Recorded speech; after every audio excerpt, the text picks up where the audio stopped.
Hello दोस्तों, reasoning class में एक बार फिर से आपका स्वागत है। चलिए शुरू करते हैं आज के टॉपिक को। Question number 51। देखिए हमें दी एक श्रृंखला 2, 5, 10, 17, 26, 37। तो अगला क्या हमने देखा, ये बढ़ते हुए क्रम में जा रही है। जब बढ़ते हुए क्रम में जाए और छोटे अंतर हो तो आप क्या करेंगे, इनके बीच के अंतर को चेक करेंगे। चलिए चेक करते हैं। 2 और 5 में 3 का अंतर, 5 और 10 में 5 का अंतर, 10 और 17 में 7 का अंतर, 17 और 26 में 9 का अंतर और 26 और 37 में 11 का अंतर। आप देखेंगे ध्यान से, यह सभी कैसी संख्या है, विषम संख्या है। ठीक है, तो 11 के बाद विषम संख्या क्या आएगी, 13 और 13 इसमें जोड़ देंगे। 37 में 13 जोड़ेंगे तो क्या हो जाएगा, 50 ही हमारा आंसर हो गया। अगला क्वेश्चन देखिए, 0.5 से 1.5 हो गया, यानी कि चलिए 1 जुड़ गया होगा। 1.5 से 5 हो गया, यानी कि 3.5 जुड़ गया होगा। 5 से देखिए 18 हो गया, यानी कि 13, कुछ एकदम ज्यादा जुड़ गया। 18 से देखिए 18 चौक 72, एकदम ज्यादा जुड़ गया, यानी कि यहाँ पर गुणा हो रही है। ठीक है, तो देखिए क्या हो रहा होगा, 0.5 में गुणा 1 कर दें और इसमें हम 1 जोड़ दें तो देखिए 0.5 में 1 की गुणा करेंगे तो 0.5 ही आएगा, प्लस का 1 करेंगे तो क्या हो गया, 1.5।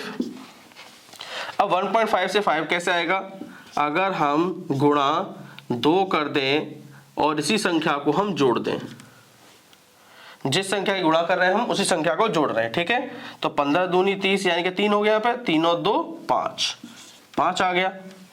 अब 5 से 18 कैसे आएगा, 5 की गुणा 3 में करेंगे और 3 ही जोड़ेंगे तो 5 3 15 और 3 18।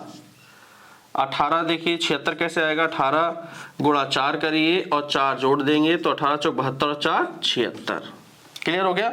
अब अगला संख्या निकालनी है तो हमें 76 में 5 की गुणा करनी होगी और 5 जोड़ना होगा।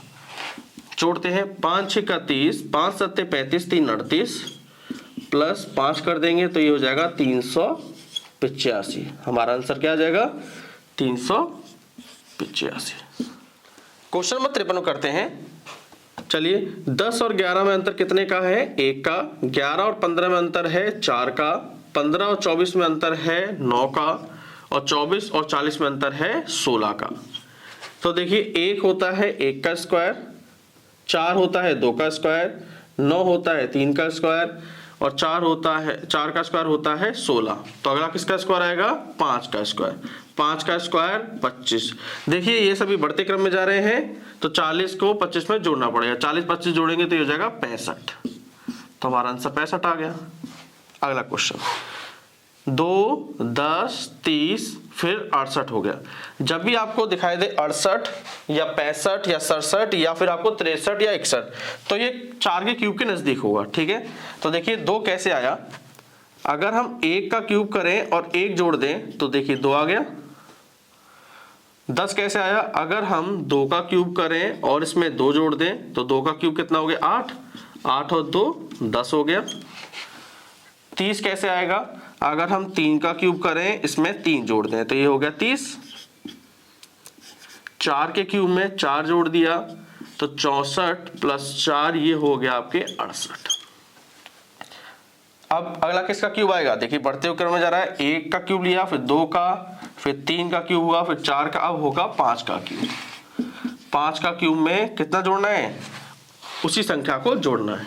ठीक है, तो चलिए 5 का क्यूब होता है 125, 125 5 जोड़ा तो 130, हमारा आंसर आ गया।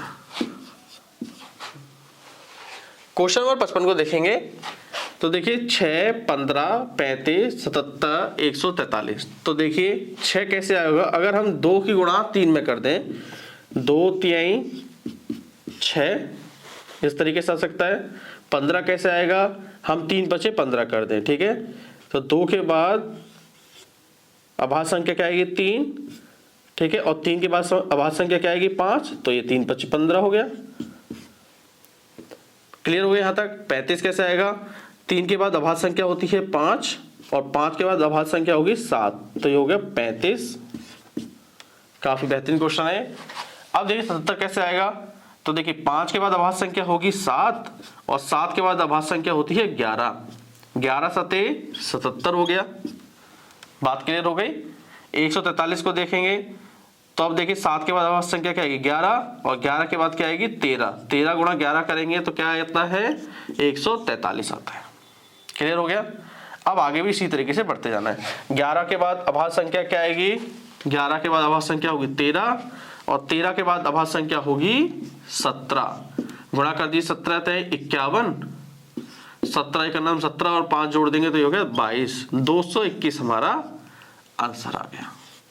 तो इंपॉर्टेंट क्वेश्चन है ये। क्वेश्चन नंबर 56 में देखेंगे तो देखिए 16, 31, 55, 95, 158। तो अगला क्या आएगा। तो देखिए 16 और 31 में अंतर कितने का 15 का, 31 और 55 में अंतर कितने का 24 का, 55 और 95 में अंतर कितने का 40 का, ठीक है। और 95 और 158 में अंतर कितने का हो जाएगा, यहाँ पर हो जाएगा 63 का अंतर। अभी हमें यहाँ देखिए क्लियर नहीं हो रहा है तो आगे भी अंतर आप चेक करिए। 15 और 24 में कितने का अंतर 9 का अंतर, 24 और 40 में 16 का अंतर, 40 और 63 में ध्यान से देखेंगे तो ये होगा 23 का अंतर। अभी भी देखिए हमें क्लियर नहीं हो रहा है। जब तक आपको क्लियर ना हो तो आपको अंतर तक लेके जाना है, ठीक है। तो देखिए 9 और 16 में कितने का अंतर 7 का अंतर, 16 और 23 में कितने का अंतर 7 का। अब देखिए सेम अंतर आ गया तो अगला क्या होगा अगला होगा 23 में हम 7 जोड़ देंगे तो हो जाएगा 30, ठीक है ना। देखिए बढ़ते हुए क्रम में जा रहा है इसलिए हमने 7 जोड़ा, देखिए समान हो गया। अब आप कर सकते हैं 63 में 30 जोड़ेंगे तो यहाँ जाएगा 93 और ये सभी हमने देखा था पहले बढ़ते हुए क्रम में थी तो जोड़ेंगे, ठीक है। 158 में 93 जोड़ दीजिए। 8 और 3 11, 9 और 1 10 और 5 15, 1 और 1 2, 251 हमारा आंसर आ गया।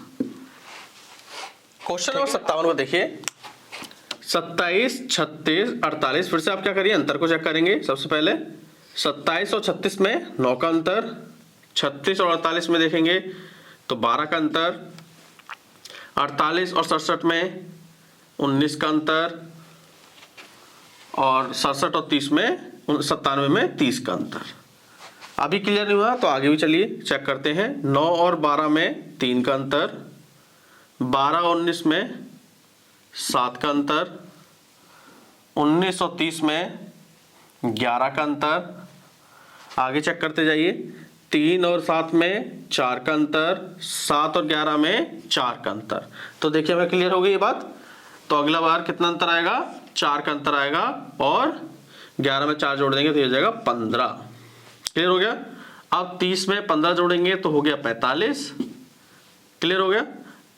तो अब जोड़ दीजिए 97 में 45, 7 और 5 12, हासिल 1, 9 और 1 10 और 4 14, 142 हमारा आंसर आ गया। अगला देखिए 12 और 36 में कितने का अंतर है, यहाँ अंतर है 24 का। 36 और 80 में अंतर देखेंगे तो इसमें है आपके 44 का अंतर, 70 का अंतर है इसके अंदर और इसमें है आपके 102 का अंतर। अभी क्लियर नहीं हुआ तो आगे भी चेक करेंगे। 24 और 44 में 20 का अंतर, 44 और 70 में आपके अंतर है 26 का और 70 और 102 में अंतर है 32 का। आगे चेक करिए 20 और 26 में 6 का अंतर, 26 और 32 में 6 का अंतर। अब आगे क्या होगा 6 का अंतर होगा और वृद्धि के साथ होगा। 32 में 6 जोड़ देंगे तो 38। अब 102 में 38 जोड़ेंगे तो यहाँ हो गया 140। क्लियर हो गया। अब 252 में 140 जोड़ देंगे तो हो जाएगा 5 और 4 9 और 2 और 1 3, 392 हमारा आंसर आ गया। क्वेश्चन नंबर 59 को देखेंगे 2 3 खाली स्थान 15 26 35 और 50। आपको ध्यान रखना है जब भी आपको 26 दिखाई दे तो ये 5 के स्क्वायर के नजदीक होगा, 49 दिखाई दे तो ये 7 के स्क्वायर के नजदीक होगा। तो देखिए 2 कैसे आएगा, अगर हम 1 का स्क्वायर करें और इसमें हम 1 जोड़ दें तो ये कितना आ जाएगा 2। आगे देखेंगे 3 कैसे आएगा, अगर हम 2 का स्क्वायर कर दें, अगर इसमें 1 जोड़ेंगे तो 5 हो जाएगा। 2 का स्क्वायर कर दें और 1 घटा दें, ठीक है, तो क्या जाएगा, 2 का स्क्वायर 4, 4 में से 1 गया तो 3, 3 इस तरीके से आया होगा। अगला नंबर चेक करेंगे, अगर हम अब 3 का स्क्वायर कर दें, देखिए पहले 1 का स्क्वायर हुआ, 2 का हुआ, अब 3 का किया, 3 का स्क्वायर कर दें और इसमें हम 1 जोड़ दें, 3 का स्क्वायर 9, 9 में 1 जोड़ देंगे तो ये हो जाएगा 10, खाली स्थान पर क्या आएगा 10, सही है। इसके लिए आगे हमें चेक करना पड़ेगा, ठीक है। 15 कैसे होगा, अगर हम 4 का स्क्वायर करें और इसमें से 1 घटा दें तो ये देखिए 4 चौक 16, 16 में से 1 गया तो 15, हमें क्लियर हो गया, ये बात क्लियर हो गई। पहले 1 का स्क्वायर किया, 1 जोड़ दिया, 2 का स्क्वायर किया, 1 घटा दिया, 3 का स्क्वायर किया, 1 जोड़ दिया और 4 का स्क्वायर किया, 1 घटा दिया, यानी कि पहले +1 करना है, फिर -1 +1 -1, ठीक है। आगे चेक करेंगे, 3 5 7 11 13 और 17, हमें पता है 3 5 7 11 13 17 ये अभाज्य संख्या है, यानी कि ये अभाज्य संख्या की श्रेणी है, अभाज्य संख्या की श्रेणी। तो 17 के बाद अभाज्य संख्या क्या आएगी, 19। क्लियर हो गई बात, तो हमारा आंसर क्या आ गया, 19।